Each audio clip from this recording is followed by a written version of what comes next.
എന്നാൽ അള്ളാഹു ഒരു പരീക്ഷണം നമുക്ക് നൽകുകയും ലഹറൽ ഫസാദു ഫിൽ ബർരി വൽ ബഹർ ബിമാ കസബത്ത് ഐദിൻ നാസ്, ഖുർആനിലെ 30-ാം അധ്യായം 41-ാമത്തെ വചനമാണ്. കടലിലും കരയിലും കുഴപ്പങ്ങൾ പ്രത്യക്ഷപ്പെട്ടു എന്ന് അള്ളാഹു പറയുന്നു. അങ്ങനെ മനുഷ്യന്റെ ബിമാ കസബത്ത് ഐദിൻ നാസ്, അവന്റെ കൈകൾ പ്രവർത്തിച്ചത് കാരണത്താൽ എന്ന് അല്ലാഹു സുബ്ഹാനഹു വ തആല പറയുന്നു. അങ്ങനെ മനുഷ്യന്റെ ഇടപെടലുകൾ കാരണം അനേക പ്രശ്നങ്ങളിലൂടെയാണ് നമ്മൾ കടന്നു വരുന്നത്. വുഹാൻ സിറ്റിയിലെ സീ ഫുഡ് മാർക്കറ്റിലൂടെ കടന്നു വന്ന COVID-19 ലോകത്തിൻ്റെ വിവിധ ഭാഗങ്ങളിൽ താണ്ഡവമാടി കടന്നുപോയപ്പോഴും 2 ജലപ്രളയങ്ങൾ നമ്മെ വന്ന് ധ്വംസിച്ചപ്പോഴും പരീക്ഷിച്ചപ്പോഴും എല്ലാം തന്നെ പതറാതെ നാം മുന്നോട്ട് പോവുകയാണ്. ഇവിടെ നമുക്ക് സവിശേഷമായ ചില ലക്ഷ്യങ്ങൾ ഉണ്ടാകണം. ഒന്നാമത്തെ ലക്ഷ്യം, ഇതൊരു പ്രതിസന്ധി കാലഘട്ടമാണ്. അല്ലാഹു സുബ്ഹാനഹു വ തആല അവൻ്റെ ഗ്രന്ഥത്തിലൂടെ ഖുർആനിലെ 2-ാം അധ്യായം 155-ാമത്തെ വചനത്തിലൂടെ പറയുന്ന കാതലായ വശം വലനബലുവന്നക്കും എന്ന വിഷയമാണ്. വലനബലുവന്നക്കും ബിശൈഇൻ മിനൽ ഖൗഫി വൽ ജൂഇ വനക്സിൻ മിനൽ അംവാലി വൽ അൻഫുസ് വസ്സമറാത്ത് വബശ്ശിരി സ്വാബിരീൻ എന്ന യാഥാർത്ഥ്യമാണ്. നിങ്ങളെ പരീക്ഷിക്കുക തന്നെ ചെയ്യും. പ്രതിസന്ധികൾ ഉണ്ടാകും. സന്താനങ്ങളിലൂടെ പരീക്ഷിക്കും, സമ്പത്തുകളിലൂടെ പരീക്ഷിക്കും, അതുപോലെ തന്നെ പ്രകൃതി ദുരന്തങ്ങളിലൂടെ പരീക്ഷിക്കും. നിങ്ങൾ നട്ടുപിടിപ്പിച്ച കൃഷിയിടങ്ങൾ നശിപ്പിച്ചുകൊണ്ടും കൊടുങ്കാറ്റും ചുഴലിക്കാറ്റുകൊണ്ടും വെള്ളപ്പൊക്കം കൊണ്ടും നിങ്ങളെ പരീക്ഷിക്കും. അത് ദൈവത്തിൻ്റെ ശക്തമായ തീരുമാനമാണ്. അന്ന് വബശ്ശിരി സ്വാബിരീൻ, ക്ഷമിക്കുന്നവർക്ക് പുണ്യമുണ്ട് എന്നാണ്. എന്നിട്ട് ഖുർആൻ പറഞ്ഞു, ആരാണ് ആ കൂട്ടർ?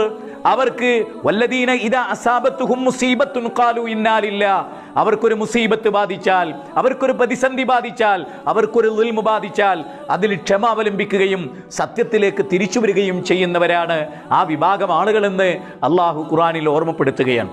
വസുൽസിലു സിൽസാലൻ ശദീദാ, കഠിനമായി അവർ വിറപ്പിക്കപ്പെടും എന്ന് അല്ലാഹു സുബ്ഹാനഹു വ തആല പറഞ്ഞിട്ടുണ്ട്. അതുകൊണ്ട് തന്നെ ഈ കാലയളവ് പരീക്ഷണത്തിൻ്റെ കാലയളവാണ്. എന്തിനാണ് എൻ്റെ റബ്ബ് എന്നെ പരീക്ഷിച്ചത്? എന്തിനാണ് പരമകാരുണികൻ ഞങ്ങളെ പരീക്ഷിക്കുന്നത്?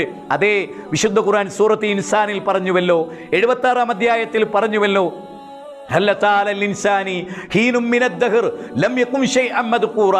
എന്ന് പറഞ്ഞിട്ട് പറയുന്നുണ്ട്, ഇന്നാ ഹദൈനാഹു സബീല ഇമ്മാ ശാകിറൻ വ ഇമ്മാ കഫൂറ, ഇന്നാ ഹദൈനാഹു സബീല ഇമ്മാ ശാകിറൻ വ ഇമ്മാ കഫൂറ.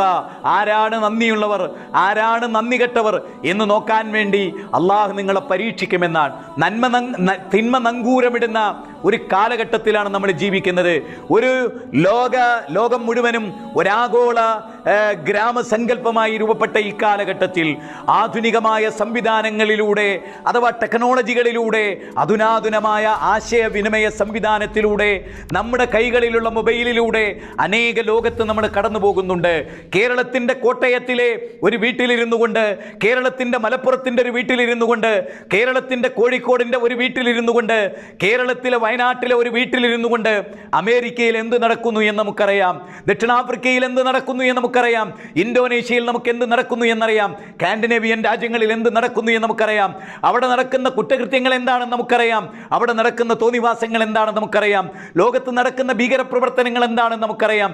ഇതെല്ലാം നമ്മൾ മനസ്സിലാക്കുന്നുണ്ട് ഈ പ്രതിസന്ധി ഘട്ടത്തിൽ. അതോടൊപ്പം സോഷ്യൽ മീഡിയകളിലൂടെ സൈബർ ഇടങ്ങളിൽ അനാവശ്യങ്ങളുടെ കണ്ണുകൾ പായിച്ച് വൃത്തികേടുകൾ കേട്ടും വൃത്തികേടുകൾ കണ്ടും ജീവിക്കുന്ന ഒരു തലമുറ ഇവിടെ വളർന്നു വരുന്നുണ്ട് എന്ന് നമുക്കറിയാം. അവരെയൊക്കെ നമുക്ക് നിയന്ത്രിച്ചു നിർത്താൻ, അതിനെയൊക്കെ നമുക്ക് പിടിച്ചു നിർത്താൻ ഒരു മാർഗമേ ഉള്ളൂ, അള്ളാഹുവിൻ്റെ ഖുർആനിലേക്ക് മടങ്ങുക.